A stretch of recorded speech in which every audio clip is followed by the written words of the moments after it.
Okay, wiki ebeeramu ebintu bingi ebyenjawulo naye nga nkwaniriza ku Sebit Track UG extra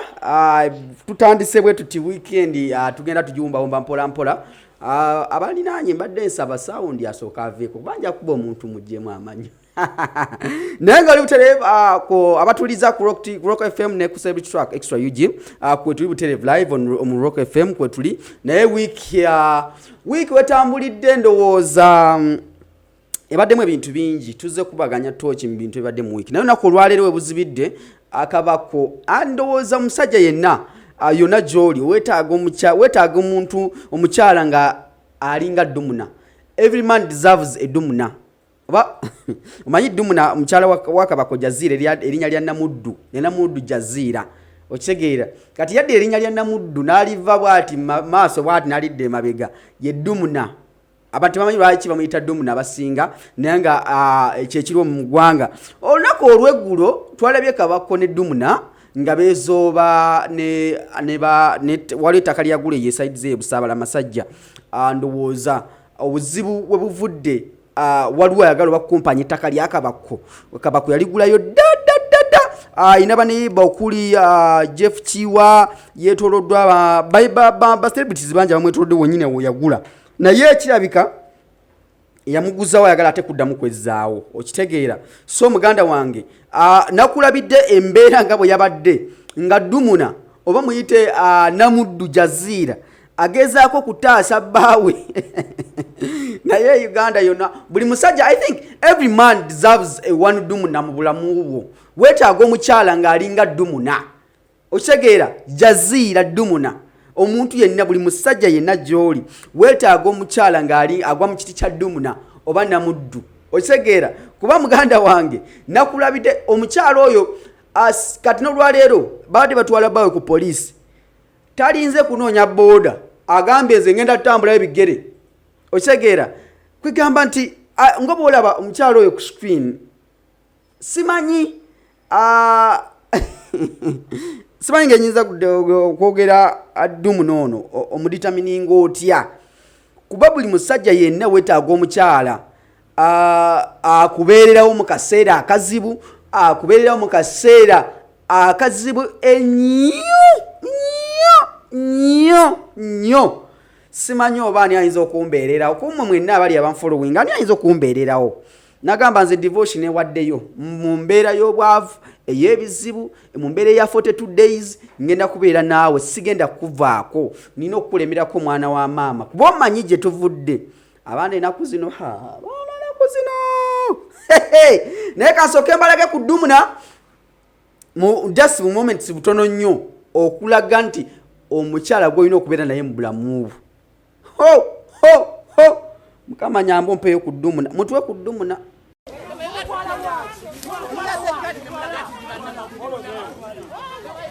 Jazirinda ko mugenda bagobera bana bafibeta kabawambye Kabako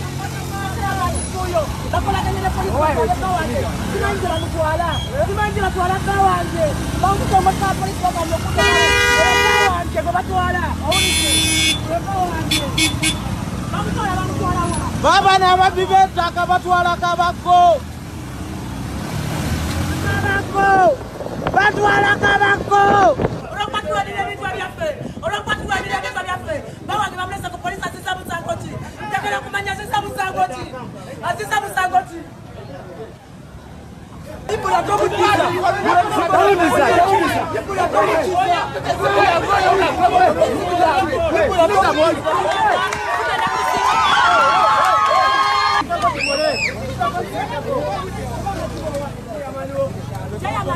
Halo Medi tuli wano kutaka wenyini wetuli bamutadde ne babetaka lyange n'omwami wange oli basale batukona ne batwala ku polisi bakota mbange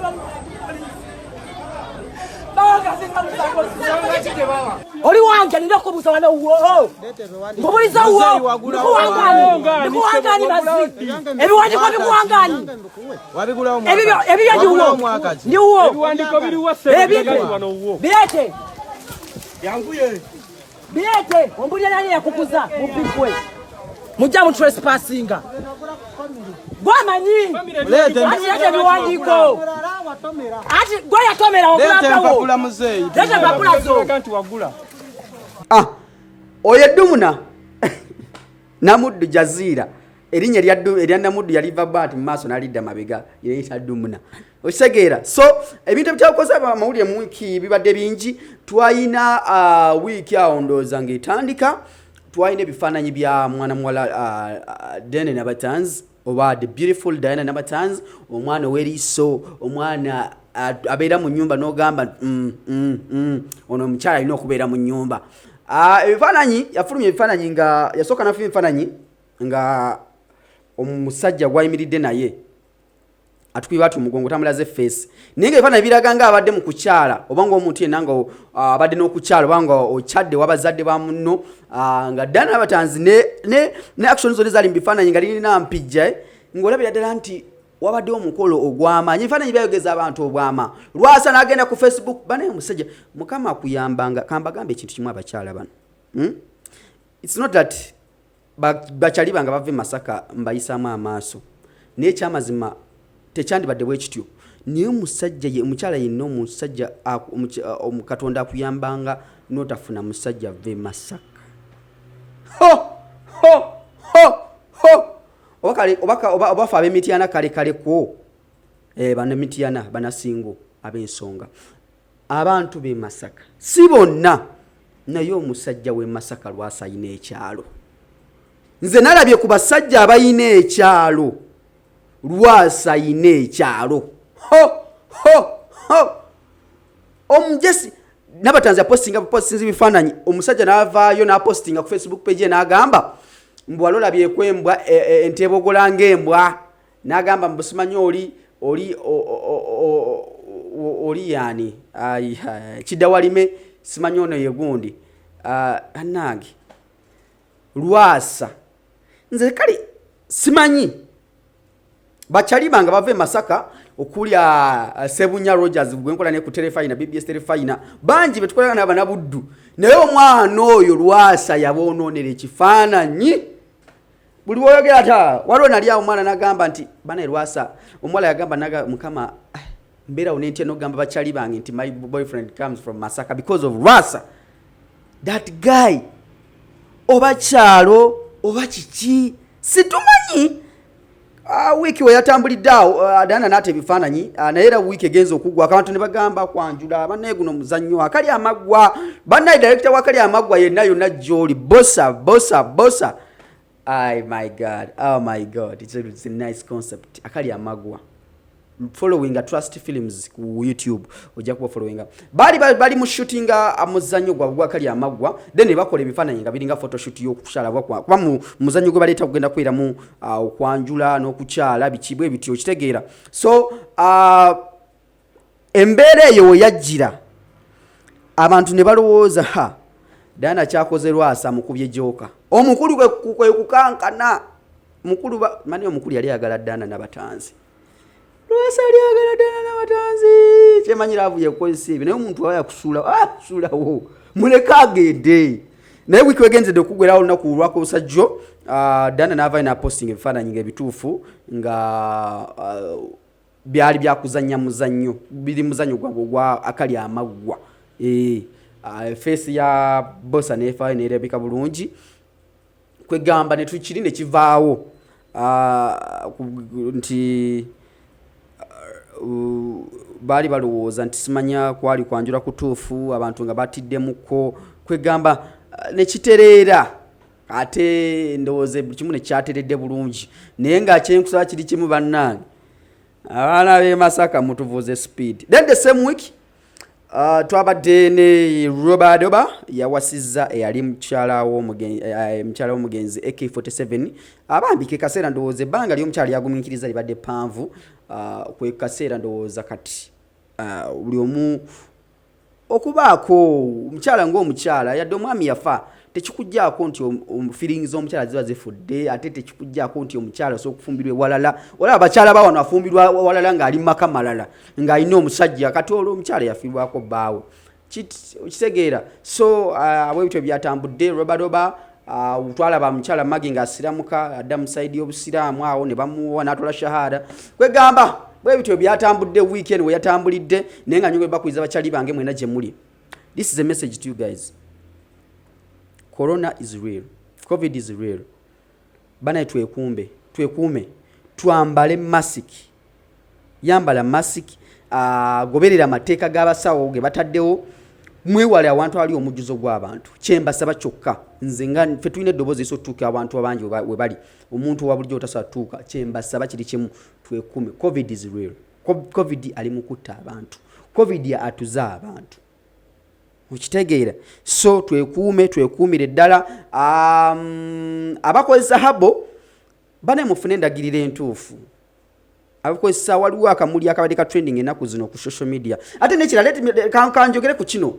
bananga abalina emidaala egitunda enniimu eno si enkomerero y'ensi tosobola kunguza kaniimu kalinga eggi ku 200 weewaawo nti kati katunzi eno si enkomerero y'ensi tuli mu kutaasa bulamu ate mutaase kuferera mu bantu mutaase kubbira mu bantu mukozesa nga advantage kubba bantu okitegeera otunda kaniimu n'okatunda 2,250 nabadde awo lwafu makinde wano lwafu gyembeera saidi ewaggulu eyo ngadda mu kizungu awo omukyala yaŋŋambye niimu ya 2,500 natunulidde omukyala nengamba era bwe twakufa oba twakuwona ate ng'ebyandibadde bituwonya mu biseera bwe muti bambi buli atunda ebintu bino bigenda so tuyambako mu kaseera nga kano ate muwanika nnyo bbeeyi. Nabadde ne chali wange Dr. Kwefu manyi musajja abulira nnyo enjiri nagamba nayogera ku basumba abasumbesa enaku zino mu kaseera ke tulimu akakazigizigi abasumba abantu mbabulirire abantu mubulire enjiri ya Katonda esa wano si yakugamba abantu nti leweze kiweebwayo kyo bato kiwadde corona agenda kukwata nedda muleme kutiisa abantu bateeka ku panic okuba mwagala sente uza kubasolooza munedda kana akaseera kano toddira ndigazo notandika bagamba nti weereza ekimu eky'ekkumi aweereza emitwalo 10 bwe batogiweereza corona ajja kukwata corona tanaabasumba esawa n'okubuulira abantu kigambo kya Katonda ekigenda bagumya mu kaseera nga kana akazimbu ke tulimu. Dr. Kwefulukira nkotize ebigambo bya Kwefulukira olunaku lwaleero badde abulira enjiri wano kusebu kituraka ndowooza enjiri kweri wansi awo agala ogiwulira mu bungi bwayo genda ogiwulirize naye ng'ayogedde ebigambo by'amakulu nnyo mu following bamuyita omukulu bakulu Mpaji Jackson oba muyite Dr. Kwefulukira abeera ku CBS Kalasa Mayanzi ne bamuyita Lady Titi Tabel. Titi Tabel, yeah man. And was the second suka wano have a blessed week. Katusabe nti weekend etambule bulungi tusobole kubanga tugondera amateeka gabasawo kirwadde kino kibenga tukigoba mu nsi yaffe. Ku kamera mbaddeko ne mwana Mulenzi Junior nga ono omwana Mulenzi akwata ebifaananyi akube ebifaananyi ku mikono photoshoot byonna videos z'abayimbi videos z'emikolo zonna azikwasaganya wali wonna so mujja kuba munkubira ku namba y'essimu abalina photoshoot oyina birthday oyina wedding oyina kwanjula shower small baby shower ojja kuba nkonako kanamba kankali ku screen awo ojja kuba mfuna bulungi tuli wano mu studio gagadde eza sebi twaka studio tene radio za Rock FM we tuli abadde batuuliza bulungi mu followinga yone jimusinga mutuuliriza anze devotion matovo olwakatonda ensi yange mubere bulungi nayo omukyala Dumna mukyala Dumna bannaye ku kamera 7 ze tuyina wano nkozesezako kamera 65 zokka ukubanga kutusako ekifaananyi kino sound ali ku muzuri ali ku original twalete bimu kuva Dumna nokuva ne Domzaz kwegamba banafa abasiyake planet bakutegeeza nti gwe muzadde